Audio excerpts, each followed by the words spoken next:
Creativity Podcast. I'm your host, Mari Riesberg. Over the past several years, I've combined my degrees in acting and somatic psychology to share my sustaining creativity techniques with performers. And now I've decided to share it with a bigger audience that includes you. I believe we are all creative, and this podcast is all about that. I'll be interviewing people from all backgrounds, ages, and creativity experiences to share just how creative we all are. Today, I'll be chatting with Micheal Mojo, global leader in evidence-based business training and human performance. Please enjoy Micheal Mojo.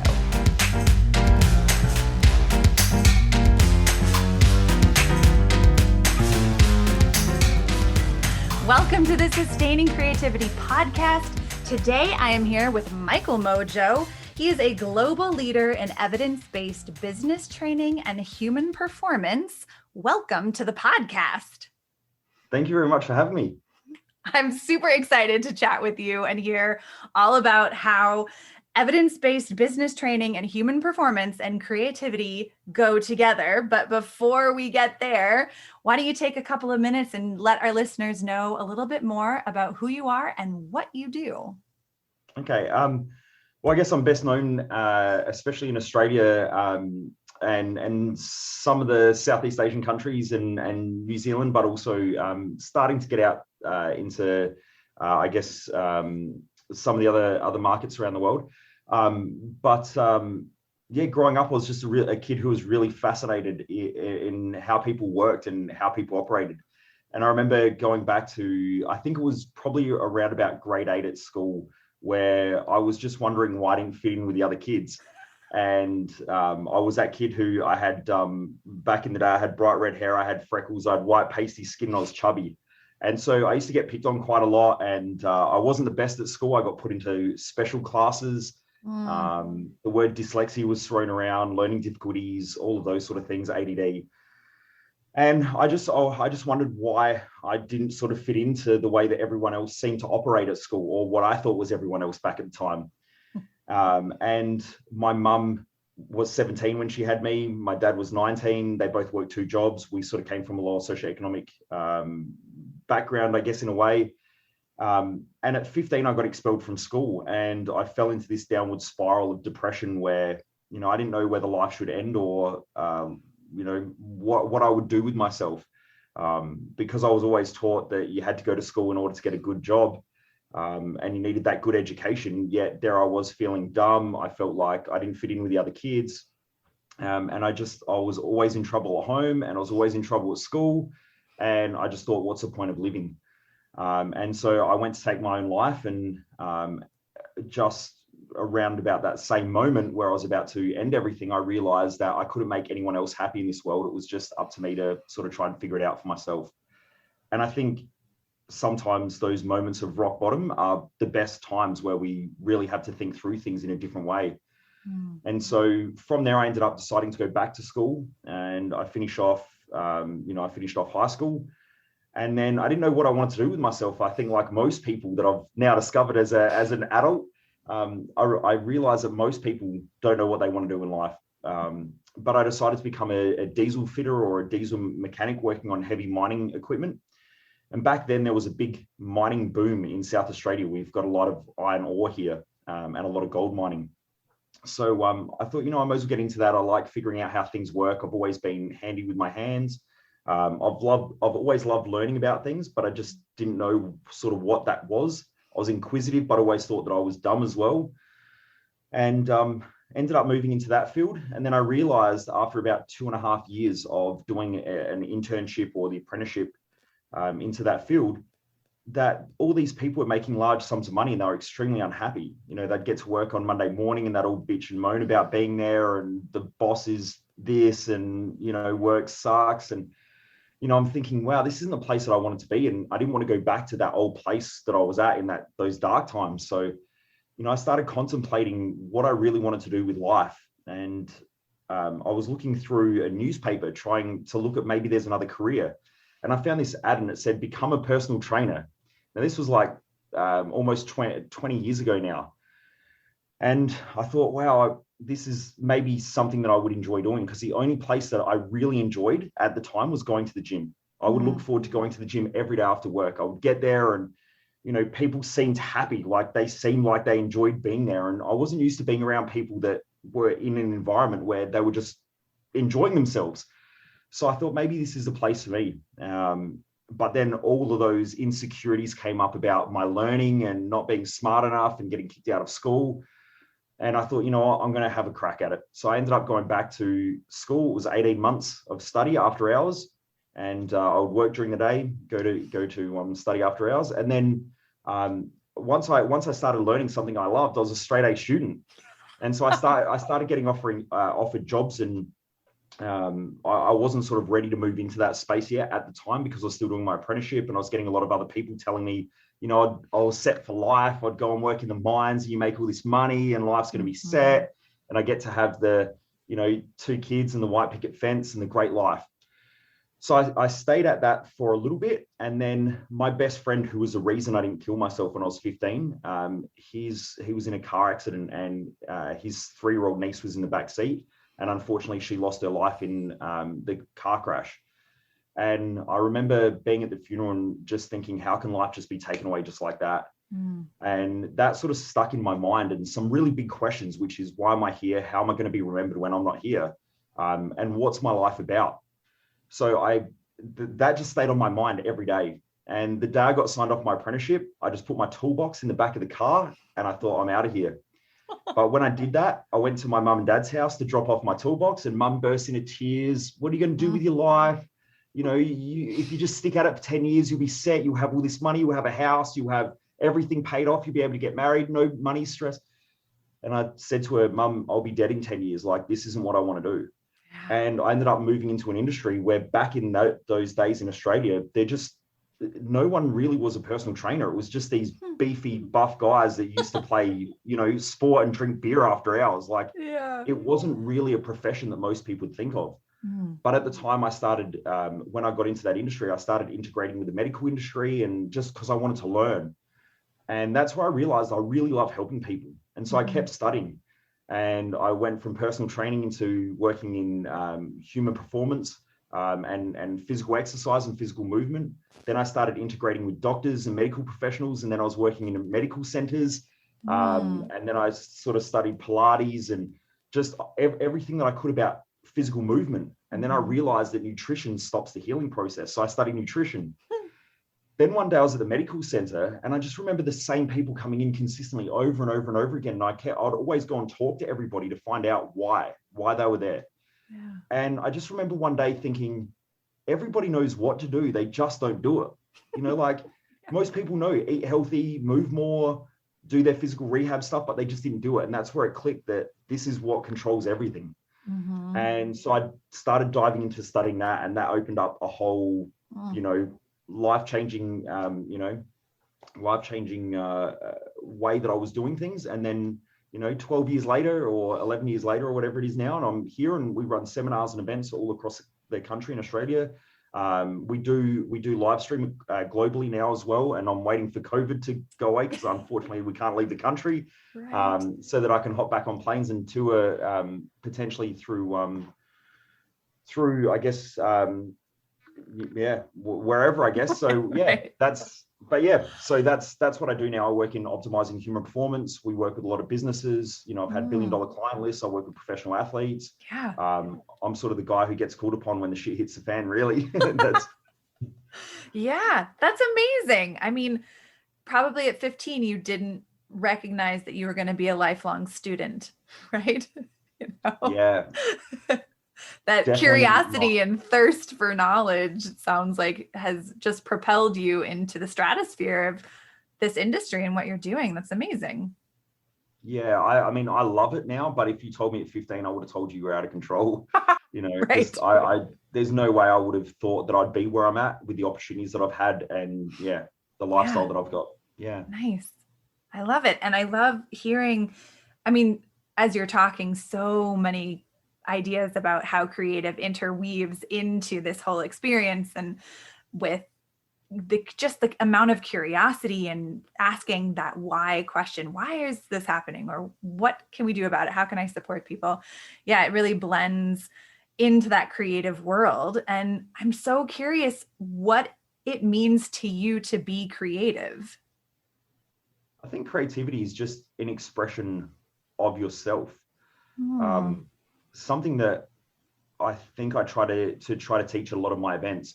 And I get asked a lot, like, what is success? And Mm-hmm. I get asked those sort of questions quite regularly on interviews and so on. I just find that I'm not sure what success is as a generalization, but what I know is that every one of us has a way that we feel successful.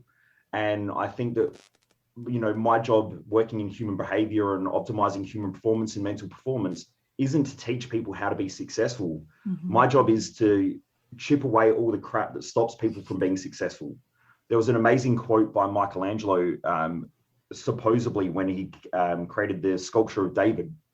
And someone apparently asked him, how do you carve such amazing sculptures? And he said, it's easy. All I do is I just chip away all the rock that's not David. Oh.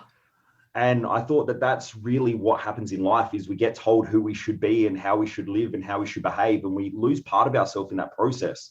Mm-hmm. And my job is to come in and not tell people how to live or how to behave. It's figuring out what's best for them and letting them chip away all the things with the tools that we have so that they can figure out once again who they are. Little kids normally know who they are because they tend to move away from things that aren't themselves. I've got a niece and nephew, and my nephew, if he wants to go outside and play, he goes outside and plays, whether my sister likes it or not. He goes and does what he loves to do. Mm-hmm. And you can see that in kids that they have this thirst to want to be themselves. Mm-hmm. But I find in most adults, they've lost that because they're too afraid of what everyone else thinks and how they need to do things and how they should behave. And over time, I think they lose part of that curiosity, that creativity. And then it comes with all those questions like, who am I? What am I here to do? How should I behave? What are other people going to think of me? And I think that hinders that process of creativity or being themselves. But I really think that everyone's creative. It's just there are different forms depending on the individual and their values as to what that looks like and what the expression of that looks like. Mm-hmm. Nice. Yeah, I hear a lot about identity in what you're saying and how kids really know who they are and have that identity. And as we get older, as adults, we kind of take on what other people think our identity should be. And that chipping away to get back to a true identity is the work that you do with people. And how do people do that? How do people chip away to find their true identity? That's I think a bit of a creative skill set. Yeah. That's my skill set that I love. But I think the first thing is, in order to do that, self-awareness is normally the start. I work with a lot of people who get to a point where they go, you know what, I know that I can be doing better. And there's something inside me that says I'm not living the way that I really want to live. But I also know that there are probably thousands of people every week or probably every month that I meet or come across or bump into, or, I get invited to functions and you talk to people and you go, why do you do what you do? And they go, well, the money's good. And you go, what sort of a justification is that? Like, if you have to justify the way that you live because of money, you've already lost the plot in life. Like you're way off track, because money is the exchange of value. And if we've lost our own internal value, then it's almost impossible to sort of figure out how we utilize money effectively to make us fulfilled. So most people make money and then they spend it trying to buy back their fulfillment or their happiness on immediate gratification. Then that makes them feel like crap because that doesn't last. Right. So then they're always in this search of like wanting more and needing more. And then you get overconsumption, over gratification, but there's still this lack of fulfillment. And especially in Australia, and I see it in America as well, quite often, where it's almost like there's this consumer mentality where we just want more and more and more and more and more. But when you ask people why, they don't even know why. It's just like, well, every time I buy more or eat more or have more, then I feel better about life. And I think that that's where people are off track. Mm-hmm. Now, having someone who's self-aware enough to go, this doesn't seem like it's working anymore, and I need to combine that self-awareness with a little bit of courage to say, you know what, maybe I don't have the answers and maybe I don't know what I'm doing. You know, there's no rule book for life. We don't get given that book the same as you don't get given the book on parenting. And you have to figure it out. And I think that sometimes that self-awareness of realizing that you're off track and that you've got two choices. You can blame everything outside of you and never change, but that's good because in that moment, you don't take any responsibility. There's no blame. You don't have to worry about anything. You just go, it's everybody else. It's the world that's a problem and everyone else should change relative to me. Now, that's, I think, pretty ignorant, but that's how most people live. Yeah. Then there's the other way around, which is I know that something's not working and maybe I seem to be a common link in that. And maybe I'm not the one to blame, but maybe there's some learnings and some lessons and things like that that might help me to move forward and to live a better life. And my life's running out every day. I'm just ticking off the boxes. And every day I'm getting a day closer to my end. I don't know when that's going to be, but I know that it's getting closer. So change should probably happen sooner rather than later. So that's the first step, is that self-awareness. The second thing is starting to identify what your values are. And every individual has a separate value system. And the way that values are taught, especially in Australia, and I've also noticed that happens quite a lot in America and some countries throughout Europe, is that there are these things like kindness and honor and respect, but they're not values. Everyone has those values. Like everyone wants others to be kind to them. But what does that look like? Especially as individuals, it looks different. Right. You know, I've watched people, in TV shows where they're doing illegal things and they kill someone. They go, well, I killed them because they disrespected me. Now, in order to kill someone and then say it's in the name of disrespect, it's pretty disrespectful. So there's a lot of that in society, but they're social idealisms. They're not values. A value is a combination of two things. The first thing is, it's where are you the most valuable in society, which is normally where you earn the most amount of money, because money is the exchange of value.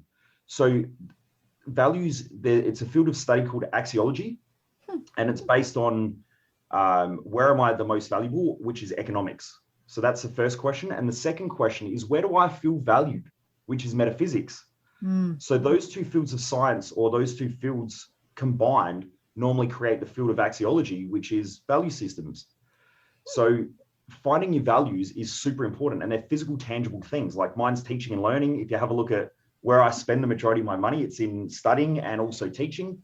My second highest value is meeting influential people, or I call them people of influence. And they're people who influence others. Now that could be a parent, it could be a business leader, it could be a sports professional, but they have an influence over others. And to me, those people are important, because I believe that if I can work with them, then I can work with one to many people, because they're going to influence a lot of other people as well in that process. Yeah.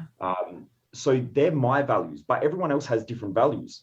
My wife has a high value on creativity, and so she's an artist. She works in this company as well. She's our head of operations, because she's also got a high value on structure, but she uses her creativity to structure processes and systems. But she does art, and she's also a screenwriter. So looking at different people's values is what predicts their behavior, and it's their filtration mechanism in the brain, which then makes them see the world differently. Okay, I'm also entrepreneurial, so I see business opportunities everywhere, and the ability to make money and help people and teach. They're the things that's how I see the world. Whereas other people see it different ways. She sees it in the ability to paint and draw and take photos of things, whereas I don't see that. Yeah. So it's important to get clear on that, because if not, you start living other people's values, which are implanted values, and then you start to feel guilty. So a lot of people feel guilt. A lot of people feel shame. A lot of people feel regret. Those things are normally things of living outside of values. And then when we're exchanging value, which we normally do in this world at the moment with money, but you can exchange lots of other things. We can exchange time. We can exchange, in South Australia, we've got a big wine industry here. So a lot of people tend to exchange wine for work. Yeah. So we can exchange lots of things, but money's a really good medium now, and it's agreed upon medium. When someone pays you less than what you feel you're worth, you'll feel resentful to them, because you don't feel like they're acknowledging your value. On the other hand, if you underpay someone or you devalue someone, you can feel guilty that you've got too much without paying enough. And so guilt and resentment are byproducts of unfair value exchange. That's why it's so important. because you'll have friends and family who you do too much for, and then you feel resentful towards them. But you'll have other people, friends and family, who give you a lot of stuff, and you feel like you can't repay them or you can't give them back enough, and you feel guilty about it. Mm-hmm. So that's number one. Number two is that you need to identify your mission. It's your long-term driver. Without that, most people set goals, and goals are a really unfulfilling driver. So I get to work with lots of people who are extremely high achievers. And sometimes they come to me and they say, Micheal, I want to end my life. And I go, why would you want to end your life when you've achieved all these great things? You know, you've got millions of dollars, a great family. And they go, because life just feels like this grind all the time, like I'm never getting anywhere. But it's because they're not focused on what the end goal is, which that's the mission. It's the long-term vision. And when we think long-term, we open up a different part of our brain called the prefrontal cortex, and it governs our emotional center. Our emotions are governed from a part of the brain called the amygdala. And that amygdala is it releases chemicals into the body, which makes us feel a certain way. That's a more primitive part of the brain, and most people don't realize that. So the more emotional we are, the more volatile we are, and the more we have highs and lows. When we're feeling down, we want highs, but when we get highs, we don't realize that they lead to lows again. And so our life ends up these volatile peaks and troughs. Whereas the executive center governs that and creates more stability in the way that we live. And we think through things more effectively, and we don't tend to do stupid things. So that part of the brain is really important to work if we want to achieve lots in life and be more creative. It's actually the creative center of the brain. And that's why also, if you're doing something creative that you really love to do, you lose time and you lose space. You just there, you're present and you're doing what you do because it's what you love. And so there is now fields of study like cardioneurology, where it's showing that there's a heart-brain link. And when you're in that zone is actually from you living your values and serving a mission or serving a greater purpose, which is bringing you back to you.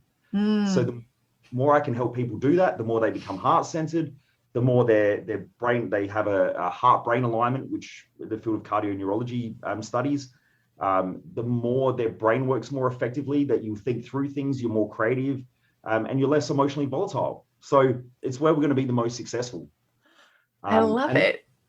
Yeah, and then from there, there's just life purpose as well. Once you get your purpose, your values, and your mission together, then you set goals. But I don't think people should set goals without those other things first, because when you do, you'll just grind and work really, really hard, and your goals are stop-off points where you get there and you go, yeah, I achieved something. All right, what's next? Then you go back to work, and life feels like this grind that's not purposeful. Yeah. My goodness. I mean, so you said so much. There's so much there, but I think it's so important. The self-awareness component, the just understanding different aspects of yourself, those two pieces about values. Oh my gosh, very new information for, I'm sure, a lot of people who assume, yeah, my values are compassion and honesty. But when you actually take those two components and really look at it, I mean, there's so much creativity that shows up in there too, to Definitely. get values and then purpose and then goals. But I like that trajectory. I think there's so much opportunity, at least what I'm hearing, so much opportunity for creativity to come in and imbue values, purpose, goals as you're moving through them. Definitely. I've never seen, like I study a lot of people who reach the top 1% of their industry. And it seems like there's sort of like the majority of every industry is just full of people who don't really make it. Like they do okay, but not really that good. And it's, like even if you look at doctors or medical professionals, you've got a whole bunch of medical professionals who go to work every day. They sort of do okay, but they're not doing great. They're sort of struggling financially. They just pay the bills just enough. And it's always like they're in that grind. And then you get the top 10%, and they're the ones that earn the majority of the money. Now, they're also the ones that dedicate their life to that industry, where they study and they learn and they're upskilling consistently. And that's their expression of their creativity, is through that, their art and what they do. And then there's the top 1%, which are like the best of the best. They're the industry changers. They're pushing the boundaries. Now, if you look at every industry, those top 10 to 1%, they're the ones who are living their values, and they're the ones who are the most open to change. They see new opportunities. they're the ones that are just driven and they dedicate their life to something. Like I dedicate my life to enhancing human performance. And if you ask anyone, like, what's Micheal probably doing? I'm probably teaching, or I'm probably got my head in a book, or I'm working on myself, trying to be a better individual, because I believe that you can't teach what you don't really know. You know, but that's, and, you know, I get a lot of coaches who come to our events and they go, you know, I'm not making money, I'm struggling and I'm not really getting there. But it's just because they're trying to be something that they're not. Like they might perceive that the industry is easy, or, you know, you get that in every industry, whether it be acting or whether it be musicians or whatever. Like it's a really hard slog to be the best or to be great at anything. So if you're not dedicated to it, you're off track. And I get a lot of people who see me and I'm out having coffees and, you know, I've got a couple of nice cars and live in a beautiful home. They go, wow, your life's so easy. And I go, like, I'm up at 5:30 this morning, AM, doing a podcast.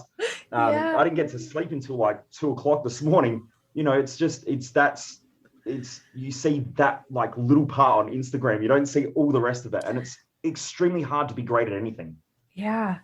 And it, I think, really takes that dedication and desire to get to know who you are that propels us forward. If we didn't care, then we wouldn't care if we were in the middle of the pack. But if you do care, then what are you going to do about it? What are the next things or steps? And if you think someone else's life is quote unquote easy, follow them for 24 hours and then reevaluate. Think of what it is. Yeah. It's fascinating to hear all about what you do and how you do it and the pieces and just how much creativity goes into it as well. And when you think about your own life and creativity, what's your earliest memory of being creative? Oh, earliest memory. Wow, that's a I've got to go back a bit now. I'm getting a bit older. Oh wow, there's a time that comes up when you ask a question, and I remember, actually there's a few times. I remember as a kid always loving coloring in. Like I love color, and I love the beauty in other things. I don't necessarily see myself as being creative as in the artistic form. I see myself as being I actually see it in other things and other people more than I see it in myself. I know that I'm creative as a business owner, entrepreneur, and also in what I do, because I'm consistently researching and reading things and piecing stuff together. Like, you know, I had to create I came across a whole bunch of studies where I realized that positive thinking doesn't work. And this happened from studying a lot of, and so I've gone off track. It's okay. But I think it all interrelates. Yeah. I started realizing that positive thinking doesn't work. And in fact, I think it's the thing that makes people think so negatively of themselves. And a lot of people who express positivity on the outside are normally quite negative. Like they see a lot of things that they're not doing well. And so they have a lot of self-judgment, but they might not express it towards others. So I started doing a lot of studying in physics. Anything with a positive charge has a negative charge or attracts a negative charge in order to stabilize. So that's where I wondered if the brain creates stability, but I had to piece all that research together in order to figure that out. And I guess that's my creativity. But I remember as a young kid growing up, noticing that other people created beauty through their creativity. Like my dad's a builder, and seeing him do his creative art form was building. And I thought that was amazing. You know, it's something that I'm not the best at. My mum, seeing her be able, my mum's quite artistic as well. She's always looking at how she can express herself through different forms. And I find that that's amazing as well. But the first time I really remember it was I used to paint model airplanes because I was always fascinated with how they worked. But I think that's the first things I saw it more in others than I did myself. Yeah. And that's so interesting to be young and see creative expression in others. But I think that's what we do as kids. We're observers. We observe a lot of things that are happening around us and just soaking that up and taking it in and being I don't know if inspired is the word, but we're just gathering all the information we can to then kind of collect it for ourselves and make it our own. We see dad and mom doing these creative things, and then how do we do that? Or what's our version of that? And for you, painting model airplanes may have been that expression. That's what it sounds like. Yeah. Yeah, I think that I think creativity and inspiration are all intertwined, like just on basically how the brain works. If you see things that inspire you, normally there's a beauty to it, and it might not be what society call creativity, Yeah. From an artistic point of view, but creativity can come in so many forms, whether it be looking at a beautiful car or looking at the way someone dresses or the way, a bodybuilder goes to the gym and they shape their muscles. Like, that's the creative expression. It could be, I've heard of mathematicians talking about reading a formula and seeing the beauty in the formula, and I go, I've never even thought about that, but that's the way that they see someone else's creativity come out. But normally I think we label creativity also as beauty, or there's something that inspires us in that. Yeah. I think there's also a difference between like functional creativity and expressive creativity. So there's the creativity that we do when you can't find the screwdriver and you need to tighten something, and then very functional, or you lose the aglet on the end of your shoelace and you have to figure out, oh, how am I going to lace my shoes now, versus the expressive creativity, which could be painting or playing a musical instrument or dancing. And so, yeah, there's different forms of creativity, and that really inspires me to see just how creative we all are in the world. That's a great way of putting it. I've never thought of it like that, but yeah, thank you for sharing, because you're welcome. I've never thought of it like that. Yeah, I spend a lot of time thinking about creativity and coming Sounds like up it's with a high value. It is a very high value for me. Absolutely. Yeah. And when you think of kind of the everyday, more functional creativity, what are some everyday issues that you have had to use creativity to solve? Oh, every day is problem solving. I mean, I've got a team. So every day, like, sometimes I get afraid to open up my emails because there's always something going on. Like, I get a lot of people come to me and they go, oh, Micheal, you're lucky because, you've got a business and you get to do what you want when you want. And I go, oh, if only you realize it's like saying to a business owner that they're lucky because they get to do what they want, whenever they want, however they want, to me is almost the same as saying to a parent, you're lucky because you've got kids, you get to do what you want, whenever you want, however you want. And I've said that to some parents before when they project how easy it is to do my job. Yeah. And I think, I actually turn around and I say to them, it must be easy being a parent. You get to do what you want. And they look at me and they go, that's the stupidest thing I've ever heard. And I go, I know.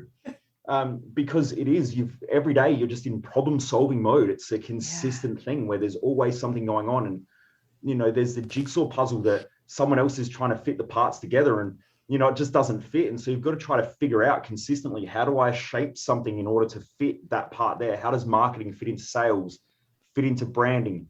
How does this person not interacting with that person in the company? How do we get them to work together? And so my whole day is spent in that creative form where I'm just problem solving consistently. And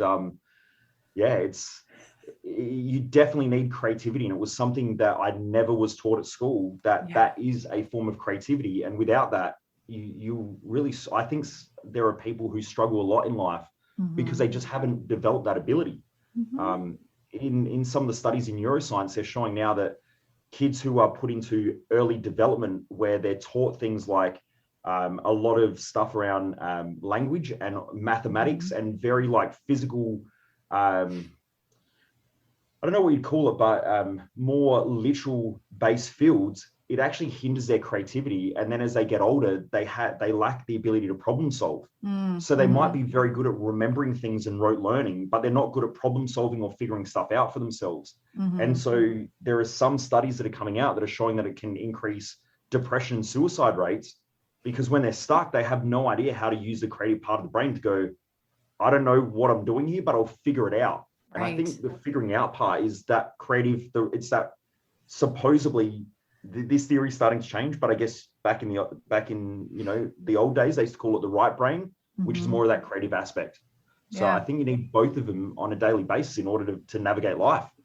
Absolutely. When you were talking about constant problem solving every day, I felt exhausted hearing it, and I imagine it can be exhausting. And how do you kind of come out of that mode? I imagine being in that mode over and over and over and just solving problems. How do you decompress? How do you get back into your own creative experience without needing to manage everyone else's? That's a really good question. I've never been asked that before. It's a great question, because I think that it's so important that question be answered, but no one's ever asked it. It's fantastic. Look, I don't think I do decompress because I have such a high value on learning and teaching. To me, everything's human behavior. I mean, in fact, before I went to bed last night, I had a client of mine who is extremely wealthy question my pricing. But this person will spend large sums of money on, supercars and all this stuff. But he's questioning my value in what I do, not because I don't get him results, but it's just because there's something else going on for him where he doesn't see the value in what I do. Yeah. But I've got to relate it back to his values. So I went to bed last night thinking about that, which is why I didn't get sleep until like 1 o'clock or whatever. So I find it extremely hard because I'm always thinking about human behavior and human interaction and how do I do that? So that's my creative expression anyway. And then I guess there are other times where, owning a business and having to deal with lots of people at our seminars and our events, there's consistent challenges and conflicts, and someone's frustrated at something, or I said something that, peed someone off, or so there's always something, right? Because we're dealing with people in different value sets. And sometimes, we might have hundreds of people at our events. You're going to do something that annoys someone, or our staff did something, or so I find that it's when I accepted that that's part of the game that I love playing, it's always the way that it is. And, on creativity, last night I was watching a documentary on music. And it's a new documentary, I think, that's just come out on Netflix. It's a series about pop music or whatever. Oh, yeah. I watched that as well. It's fantastic. But on there, I can't remember who they were talking to. And they were just saying about how someone was talking, and they were just saying about, being an artist, it's extremely hard to ever feel satisfied with the work that you're doing because you always see problems in them. But that's called growth. Like if you're always seeing problems in the things that you love and you want to solve those problems, that's because it's so important to you. The things that aren't important, you don't like, there are things that I don't care about. Like if you asked me to draw a picture on a piece of paper, I would draw it and I'd forget about it in 2 minutes because to me, it means nothing. Whereas the things that are meaningful tend to occupy our brain and tend to consume us. So whether it be a piece of art, or it might be the role that you played in a movie, or, whether it be the engineering structure that you created or whatever it is, it only consumes us because we love it so much. So I don't know that humans actually decompress when they live their values. I think they actually, it's part of that consistent cycle of like, how can I do it better? Which we call growth. Without that, I think you wouldn't grow. So yeah, I think I live my values. It is what I love. And I've just learned to accept that way of living is just how I live and how I operate. And, I do other things as well. Like I might catch up with some friends but my friends are normally within my value set anyway. They're either business owners or most of them are business owners. They have a high value on like wealth creation, influence. So they're business leaders, or they might be professional athletes, or they also love learning, or they love understanding, and I learn from them and they learn from me. So we sort of teach each other stuff and go back and forward. And I find those discussions really interesting. And, my wife's exactly the same. Like we get along really well because she's very similar. She's very inquisitive. So I think I'm not sure that I do decompress. That's what I'm hearing. And I think that's okay because it also sounds like the problem solving doesn't deplete you energetically. Like it fuels you on some level to continue because it's a part of your value system. I think there's part of knowing so much about neuroscience. I think there's part of us that when we get hit with big challenges, the first thing that happens is we drop down into that amygdala, the emotional center again, and we go, why is all this stuff happening? How can I do it better? And you get a little bit emotional about some things. But then when you think through it and you go, well, hang on, I wouldn't have this problem and I wouldn't even worry about it if it wasn't important to me. So let's just accept that it's important to me, and let's accept that it's part of my values. Mm-hmm. And for someone else, they wouldn't care about it, but I care about it because it's important to me. So am I going to leave it, or are we going to deal with it and we're going to grow from this? So once I think that acceptance happens, then you grow a little bit from it and you take it on as like this challenge of how can I be better? And that's the pressure. I always say in my events, if you look at, I'm consistently looking through different fields of science for common laws that help us to grow. Now, in nature, either things grow or things die. Nothing stays the same. And in the universe, everything from a quantum scale right through to a cosmological scale, things expand or things contract. Nothing stays the same. Yeah. So when I dived into that, and I'm thinking, well, how do things grow? What's the common thing that makes things grow? Well, stress creates growth in nature, and pressure creates expansion. Now, they're the two things that most people want to get rid of in their life. They're going, I don't want stress and I don't want pressure. I wish I didn't have stress and I wish I didn't have pressure. But that's where we get growth and expansion. Yeah. So when we learn to accept that, we learn that that's part of it, then you embrace it a lot more and you go, okay, cool, this is the game. How can I take on as much pressure and as much stress to grow and expand as much as I can? Because that's how I win the game of life that I'm playing. So I think that makes a massive difference. When we try to avoid it, that's because we're emotional instead of really thinking through it and going, all right, let's play the game. Okay. So fascinating. The pressure and stress component. And I imagine that there's like an optimum level of stress and pressure. And once you're outside of that window, functioning kind of depletes or decreases, or growth doesn't actually happen because you're not in that window of kind of your tolerance, your ability to tolerate the pressure and the stress.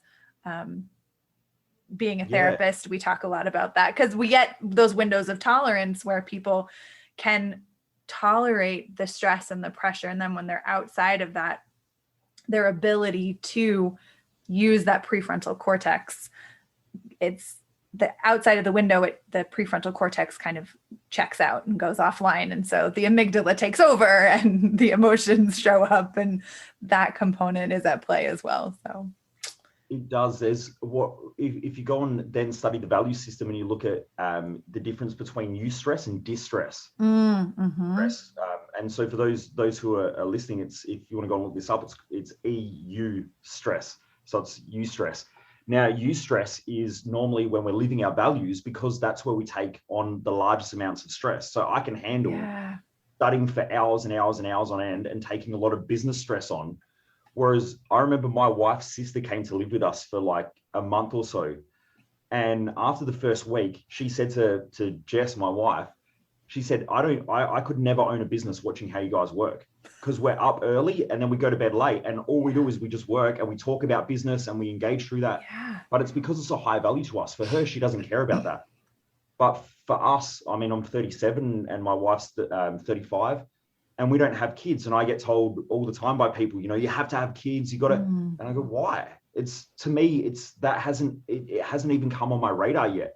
I look after my niece and nephew, and after like half a day, I'm going to turn gray soon. And like, I'm freaking out. But I love hanging out with them, and I love my niece and nephew. But is that a eustress for me and something that I would love to do? Or is it a distress to me and something that I just go, shit, what have I done? So for me, I think through that stuff a little bit more. And my sister, she's got a high value on her family.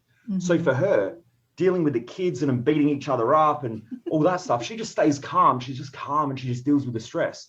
Just like for me in business, I just calm and deal with the stress. But that's because it's my eustress in my values. Outside of my values, we call that distress. So when we're distressed and we have a lot of volatility and chaos, and it's normally because we're trying to live other people's values, and it's not. We're outside of that. We're in our amygdala, and now we're really stressed. Right. I like that the differentiating between eustress and distress. That makes a lot of sense. Absolutely. Oh my gosh, I can't believe almost an entire hour has flown by chatting about creativity. I just have one last question for you. And that's, what does it feel like in your body to be creative? Oh, wow. These are rippers. what does it feel like? I'm not even sure. Like, what I do know is that when I am being creative and I'm doing something that I love, I normally notice that I will describe it as something that I love, which again is a symbol of our values, and it's a symbol of, or we describe it as something being meaningful to us. So I think when we're doing something that we love to do in some way, shape, or form, that's an expression of our creativity. So the only way that I could say that it feels is like being present, feeling love, and also feeling inspired. And they're the things that the great mystics and the great philosophers of the last 2, 3, 4,000 years describe. They describe this place of being inspired and feeling love and gratitude and presence. All of those things normally happen when we're in that flow state. And so I know now in science they're calling it flow state, but I actually think that it's a state where it's an expression of ourselves. When we're living our values and we do what we love, that's normally the place that we're most creative. So I think that they're all intertwined. So I don't know that I can describe how it feels, but I'm assuming that other people understand what I'm trying to talk about there. Yeah. I love it. Sorry, I'm like, there's part of my logical scientific brain that's like, it's starting to like, I don't know what you call it, like wig out at the moment. I'm like, how do I describe this thing in a like scientific, intelligent, but at the same time, there's the part of my brain that's that, free flowing spirit that just wants to like come out across in like.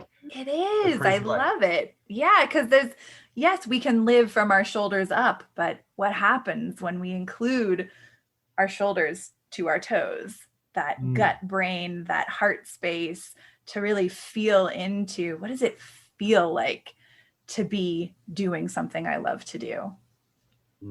Yeah. Anyway, it's been so much fun and such a treat to chat with you. If people want to learn more about all of the things you're doing, how would they go about doing that?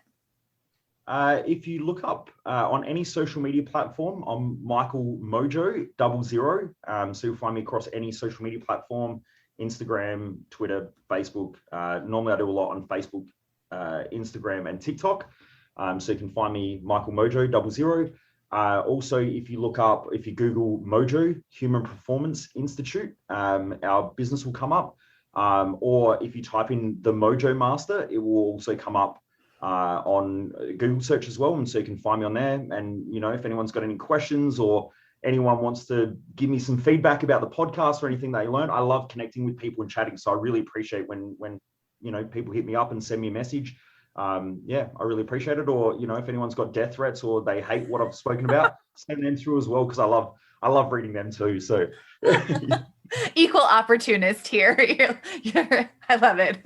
Well, thank you again for taking the time to chat with me. It's been such a pleasure. My pleasure. Thank you so much for having me as well. And great questions. It's got me thinking. I love it. Awesome.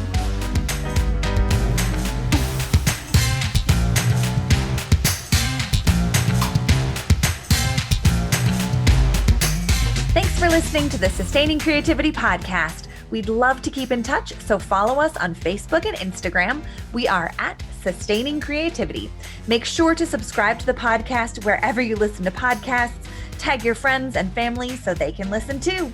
We love to hear from you, so leave your reviews, comments, and questions. Check out our website, sustainingcreativity.com, for upcoming offerings and creativity coaching. Tune in Tuesdays for our next episode. And remember, with creativity, anything's possible.